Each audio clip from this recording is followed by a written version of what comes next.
안녕하십니까? 지식과 지혜의 여정을 함께하는 여러분을 환영합니다.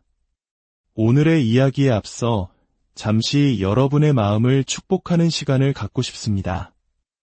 이 영상을 찾아주신 모든 분들의 삶에 하나님의 크신 사랑과 평안이 강물처럼 흐르기를, 그리고 오늘 나누는 말씀을 통해 여러분의 영혼이 새 힘을 얻고 깊은 위로를 받으시기를 진심으로 기도합니다. 여러분, 거울 속 자신의 모습에 얼마나 만족하시나요? 아마 대부분의 사람들은 자신의 무언가에 대해 불만족을 느끼며 살아갑니다. 자신의 외모나 사회적 지위, 현재 처한 상황에 대해 온전히 행복하다고 말하기 어려울 때가 많죠. 그리고 우리는 종종 그러한 불만족스러운 진짜 모습을 감추기 위해 마치 군인들이 위장하듯 일종의 위장막을 치고 살아갑니다.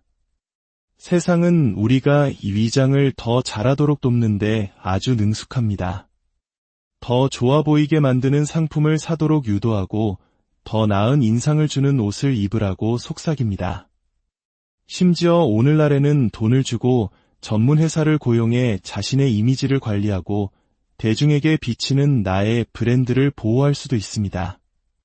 왜냐하면 만약 우리의 진짜 모습, 가려지지 않은 본 모습이 완전히 드러난다면 많은 이들에게 그것은 그다지 아름다운 그림이 아닐 것이기 때문입니다. 그래서 우리는 척하며 살아갑니다. 위선적인 삶을 사는 것이죠. 사실 이러한 위선이 가장 흔하게 일어나는 곳 중 하나는 바로 교회일지도 모릅니다. 할렐루야를 충분히 외치고 주님을 큰 소리로 찬양하고 열심히 손을 들고 성경책을 부지런히 넘기면 마치 내가 하나님과 아주 가깝고 좋은 관계인 것처럼 보일 수 있기 때문입니다. 하지만 만약 우리의 삶을 비추는 정직한 거울이 있다면 그 거울은 교회 밖에서의 우리의 진짜 모습, 즉 주일에 보여주는 모습과 실제 삶 사이의 거대한 간극을 비출지도 모릅니다. 우리는 그렇게 종교적인 게임을 하면서 세상이 우리의 정체성을 정의하도록 내버려 둡니다. 잡지를 넘기며 이 사람들처럼 예뻐져야 해, 이들처럼 날씬해져야 해라고 생각하고 TV 광고는 살 여유가 없어도 이건 꼭 가져야만 해라고 우리를 유혹합니다. 하지만 성경은 우리에게 전혀 다른 길을 제시합니다. 로마서 12장 1절과 2절 말씀입니다. 그러므로 형제들아, 내가 하나님의 모든 자비하심으로 너희를 권하노니 너희 몸을 하나님이 기뻐하시는 거룩한 산제물로 드리라. 이는 너희가 드릴 영적 예배니라. 너희는 이 세대를 본받지 말고 오직 마음을 새롭게 함으로 변화를 받아 하나님의 선하시고 기뻐하시고 온전하신 뜻이 무엇인지 분별하도록 하라. 사도 바울은 말합니다. 하나님은 바로 당신을 원하신다고. 만약 하나님이 당신을 온전히 소유하신다면 세상은 더 이상 당신에 대해 어떤 권리도 주장할 수 없습니다. 하나님과 세상을 동시에 가질 수는 없기 때문입니다. 여기서 세상이란 하나님의 자리가 없는 모든 것을 의미합니다. 만약 당신의 삶이라는 방정식에서 하나님이 빠져 있다면 당신이 아무리 교회에 열심히 다닌다 해도 당신은 세상적인 사람입니다. 하나님을 믿는다는 것은 단순히 일요일 오전에만 잠깐 만나는 특별한 존재로 여기는 것이 아닙니다. 가끔 참고하는 인물이나 방문하는 장소가 아닙니다. 하나님은 내 삶 전체의 기준점이 되어야 합니다. 이러한 온전한 헌신에는 놀라운 보상이 따릅니다. 로마서 12장 2절 마지막 부분은 말합니다. 하나님의 뜻을 분별하게 될 것이다. 즉, 하나님께서 당신의 삶 속에서 당신을 위해 당신 안에서 그리고 당신을 통해 그분의 뜻을 나타내실 것이라는 약속입니다. 하나님의 뜻이란 바로 당신의 삶을 향한 그분의 목적입니다.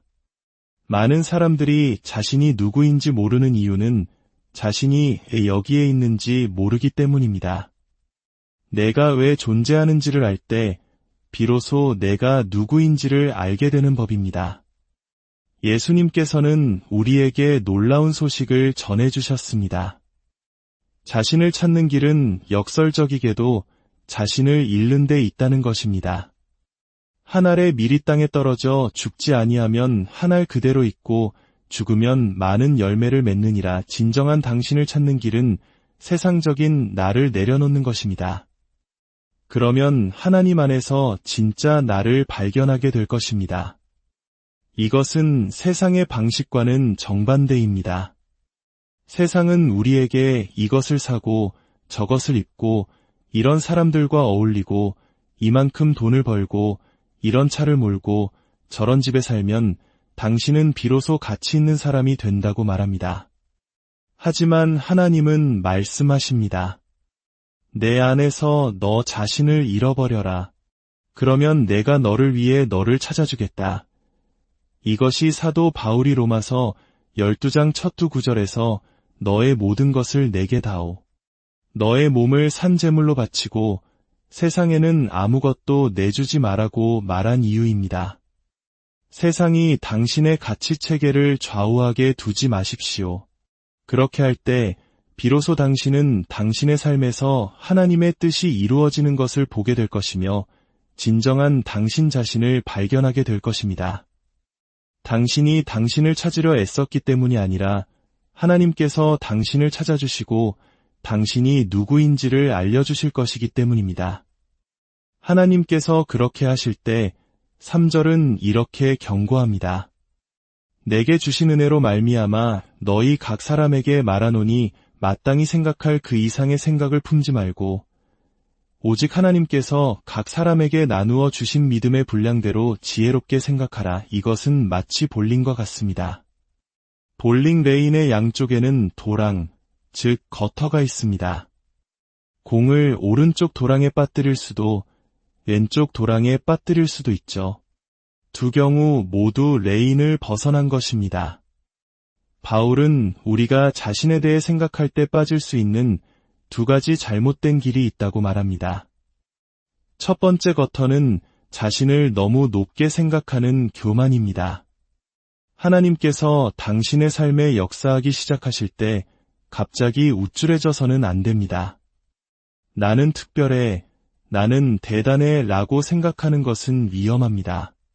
당신이 가장 좋은 상태에 있을 때조차도 당신은 그저 은혜로 구원받은 죄인일 뿐입니다. 두 번째 거터는 자신을 너무 낮게 생각하는 비하입니다. 오, 나는 아무것도 아니야. 나는 가치 없는 존재야. 나는 아무것도 될 수 없을 거야 라고 말하며 스스로를 깎아내리는 것입니다.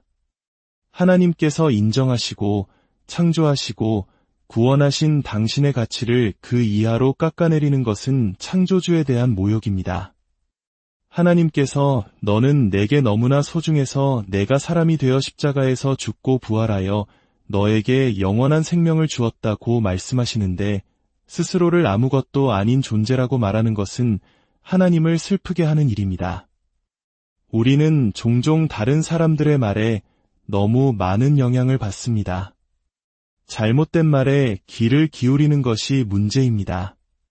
성경은 우리에게 분별력 있게 지혜롭게 생각하라고 말합니다. 마치 술에 취한 사람이 똑바로 생각하지 못하고 비틀거리며 걷고 혀가 꼬인 말을 하는 것처럼 세상이 정의하는 나에 취해버리면 우리는 영적으로 비틀거리는 취한 크리스천이 되고 맙니다.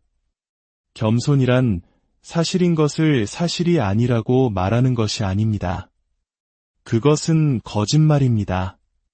교만이란 마땅히 생각해야 할 것 이상으로 자신을 부풀리는 것입니다. 하나님께 온전히 항복할 때 얻는 가장 아름다운 것은 바로 당신이 진정한 당신 자신이 될 수 있다는 점입니다. 하나님께서 당신이 다른 누군가가 되기를 원하셨다면 당신은 다른 사람으로 태어났을 것입니다. 하나님은 당신에게 세상의 70억 인구 중 누구와도 겹치지 않는 고유한 지문을 주셨습니다. 하나님은 당신이 바로 당신이기를 의도하셨기 때문입니다. 그런데 우리는 세상이 정해놓은 기준에 휘둘려 평생 자신이 누구인지도 무엇이 되어야 하는지도 모른 채 살아갈 수 있습니다. 하나님은 당신에게 당신 자신을 선물로 주고 싶어 하십니다. 하지만 당신이 당신 자신을 하나님께 드리지 않는 한 하나님은 당신에게 당신을 주실 수 없습니다. 알고 계셨나요? 하나님은 당신을 걸작이라고 부르십니다. 에베소서 2장 10절은 말합니다. 우리는 그가 만드신 바라 그리스도 예수 안에서 선한 일을 위하여 지으심을 받은 자니 이 일은 하나님이 전에 예비하사 우리로 그 가운데서 행하게 하려 하심이니라. 여기서 그가 만드신 바라는 헬라어 단어는 포이에마로 걸작품이라는 의미를 담고 있습니다. 걸작은 희귀하고 특별하며 엄청난 가치를 지닙니다. 그리고 걸작에는 그것을 만든 예술가의 서명이 새겨져 있습니다. 그렇습니다. 하나님은 당신을 그분의 걸작으로 창조하셨고 구원하셨습니다. 당신은 희귀하고 특별하며 가치 있는 존재이며 하나님의 이름을 지니고 살아가는 사람입니다. 그렇다면 왜 하나님은 당신이 당신 자신을 알기를 원하실까요? 그 이유는 바로 다른 사람들에게 유익을 주기 위함입니다. 로마서 12장 4절과 5절 말씀입니다. 우리가 한 몸에 많은 지체를 가졌으나 모든 지체가 같은 기능을 가진 것이 아니니 이와 같이 우리 많은 사람이 그리스도 안에서 한 몸이 되어 서로 지체가 되었느니라. 하나님께서 당신을 당신에게 보여주시는 이유는 당신이 다른 사람을 돕도록 하기 위함입니다. 많은 사람들이 교회에 와서 내가 복을 받기 위해 내 문제를 해결하기 위해 기도합니다. 물론 괜찮습니다. 하지만 당신이 이 세상의 유일한 자녀가 아니라는 사실을 기억해야 합니다. 모든 것이 나를 중심으로 돌아갈 수는 없습니다. 우리는 한 몸의 지체들입니다. 그렇기 때문에 여러분의 영적 성장의 일부는 다른 사람들과의 관계에 달려 있습니다. 몸에서 분리된 채로 자라나는 신체 부위는 공포 영화에나 나올 법한 이야기입니다. 우리는 관계 속에서, 특히 하나님께 모든 것을 드리는 관계 속에서 가장 건강하게 성장합니다. 그리고 그 결과로 우리는 서로에게 연결된 존재가 됩니다. 하나님께서 당신 안에 심어주신 안정감을 사용하여 다른 사람에게 유익을 줄 때보다 당신의 겸손을 더 잘 보여주는 것은 없습니다. 교만은 하나님께서 가장 미워하시는 죄입니다. 그것은 우리를 추락하게 만듭니다. 하나님은 우리가 우리 자신에 대해 술 취한 견해를 갖기를 원치 않으십니다. 성경적인 관점, 즉 하나님께서 신뢰할 수 있는 견해를 갖기를 원하십니다. 당신이 하나님의 신성하게 계획된 걸작이라는 견해 말입니다. 당신이 모든 것을 하나님께 드릴 때 하나님은 당신이 누구인지를 보여주십니다. 그리고 당신이 누구인지를 알게 될 때 당신은 다른 사람들에게 유익을 줄 수 있습니다. 그러면 하나님은 그 유익을 위한 능력, 즉 은사를 주십니다. 이 자리에 있는 모든 분들은 하나님으로부터 무언가를 받았습니다. 그것은 하나님의 백성과 하나님의 나라, 하나님의 영광을 위해 다른 사람들의 삶을 향상시키는 초자연적인 능력입니다. 이렇게 하나님 안에서 진정한 자신을 발견한 우리는 이제 더 큰 그림을 바라보아야 합니다. 그것은 바로 우리를 향한 하나님의 최종 계획, 인류 역사의 마지막 장에 대한 이야기입니다. 영화 터미네이터에서 아놀드 슈왈제네거가 남긴 유명한 대사가 있습니다. I'll be back, 모든 혼돈과 파괴 속에서도 그는 반드시 돌아오겠다고 약속했습니다. 예수 그리스도께서 십자가에서 죽으시고 부활하신 후 예루살렘 밖 감람산에 서서 제자들에게 말씀하셨습니다. 나는 다시 돌아올 것이다. 예수님은 당신이 승천하는 것을 본 바로 그 장소로 다시 오시겠다고 그분의 재림을 예언하셨습니다. 오늘 우리는 인류 역사상 가장 장엄하고 거대한 사건이 될 그날, 바로 예수 그리스도의 재림에 대해 이야기하고자 합니다. 이것은 그 어떤 영화나 공상과학 소설도 감히 흉내낼 수 없는 실제가 될 역사입니다. 예수 그리스도의 재림은 아마겟돈 전쟁이라 불리는 거대한 사건의 결말 부분에서 일어날 것입니다. 우리가 이해하기 쉬운 언어로 표현하자면 제3차 세계대전과도 같은 이 전쟁은 그리스도의 재림으로 이어지는 마지막 무대가 될 것입니다. 성경은 교회가 휴거된 후 7년의 환난 기간이 있을 것이라고 예언합니다. 이 기간 동안 적그리스도가 등장하여 중동의 거짓 평화 조약을 맺을 것입니다. 그는 유럽에서 일어나 세계를 통치하려는 야망을 드러낼 것입니다. 사탄은 하나님의 약속을 무효화하기 위해 이스라엘을 없애려 합니다. 왜냐하면 하나님의 구원 계획은 이스라엘을 통해 이루어지기로 약속되었기 때문입니다. 그래서 마지막 때의 예언에서 중동과 이스라엘은 역사의 중심 무대가 됩니다.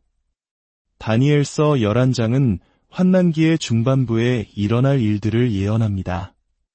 적그리스도의 세력이 커지자 북방왕과 남방왕이 그에게 대항하여 일어설 것입니다. 적그리스도는 이들을 격파하지만 이번에는 동방에서 온 군대가 2억 명의 대군을 이끌고 그에게 맞서기 위해 움직일 것입니다. 요한계시록 16장은 사탄의 세력이 온 세상의 왕들을 모아 하나님의 크신 날에 있을 전쟁을 위해 히브리어로 아마겟돈이라 불리는 곳으로 모을 것이라고 말합니다. 아마겟돈은 거대한 평야로 역사적으로도 수많은 전쟁이 치러진 곳입니다. 흥미롭게도 스가랴서 14장은 하나님께서 모든 나라를 예루살렘으로 모아 싸우게 하실 것이라고 말합니다. 사탄은 자신의 목적을 위해, 하나님은 하나님의 목적을 위해 이들을 한 곳으로 모으시는 것입니다. 이는 하나님께서 사탄의 악한 계획조차도 당신의 주권적인 뜻을 이루는데 사용하실 수 있음을 보여줍니다. 이 모든 일이 일어날 때 전 세계의 뉴스는 중동에 집중될 것입니다. 혼란의 절정에서 적그리스도는 이스라엘과의 평화 조약을 깨고 그들을 멸망시키려 할 것입니다. 이스라엘이 절체절명의 위기에 처했을 때 바로 그때가 쇼타임입니다. 하늘의 해와 달이 빛을 잃고 어둠이 땅을 덮을 것입니다. 그리고 성경이 선포한 대로 모든 눈이 그를 보리라. 예수 그리스도께서 하늘로부터 이 땅의 역사 속으로 강림하실 것입니다. 온 세상이 그분의 임재를 목격하게 될 것입니다. 요한계시록 19장은 그분이 백마를 타고 오신다고 묘사합니다. 고대 로마 시대에 승리한 장군은 개선할 때 항상 백마를 탔습니다. 이것은 승리의 상징입니다. 예수님은 승리자로서 이 땅에 오시는 것입니다. 그분의 눈은 불꽃 같고 그분의 옷은 피에 젖어 있으며 그분의 이름은 하나님의 말씀입니다. 그리고 하늘의 군대, 바로 이전에 휴거되어 주님과 함께 있던 성도들이 흰말을 타고 그분과 함께 올 것입니다. 예수님은 당신께서 떠나셨던 곳 감람산에 발을 디디실 것입니다. 그분의 발이 땅에 닿는 순간 거대한 지진이 일어나 땅이 갈라질 것입니다. 이때의 예수님은 우리가 흔히 생각하는 온유하고 겸손한 아기 예수의 모습이 아닙니다. 십자가 위의 구원자가 아닌 보좌 위의 심판자로서 오시는 것입니다. 그분은 입에서 나오는 말씀으로 열국을 치실 것입니다. 이 전쟁은 길지 않을 것입니다. 예수 그리스도께서 한마디 말씀을 선포하실 때 그분을 거부했던 모든 세력은 패망할 것입니다. 그리고 바로 그 순간 스가랴 12장 10절의 예언이 성취될 것입니다. 이스라엘 백성들이 자신들이 찔렀던 그분을 바라보고 회개하며 예수님을 그들의 메시아로 영접할 것입니다. 로마서 11장 26절의 말씀처럼 온 이스라엘이 구원을 받으리라. 이것이 인류 역사의 마지막을 장식할 가장 극적인 사건이며 동시에 새로운 시대의 시작을 알리는 장엄한 서곡입니다. 오늘의 이야기가 여러분의 마음에 깊은 울림을 주었다면 좋아요와 공유를 통해 이 은혜의 메시지를 더 많은 이들과 나눠주시길 바랍니다. 또한 구독을 통해 저희와 함께 이 영적인 여정을 계속해 나가실 수 있습니다. 여러분의 작은 실천 하나하나가 하나님의 사랑과 진리를 전하는 귀한 통로가 될 것입니다. 이 말씀을 듣는 모든 분들의 삶에 세상이 줄 수 없는 하나님의 평강과 은혜가 늘 함께하기를, 그리고 진리 안에서 참된 자신을 발견하고 담대하게 살아가는 여러분 모두가 되시기를 간절히 기도합니다.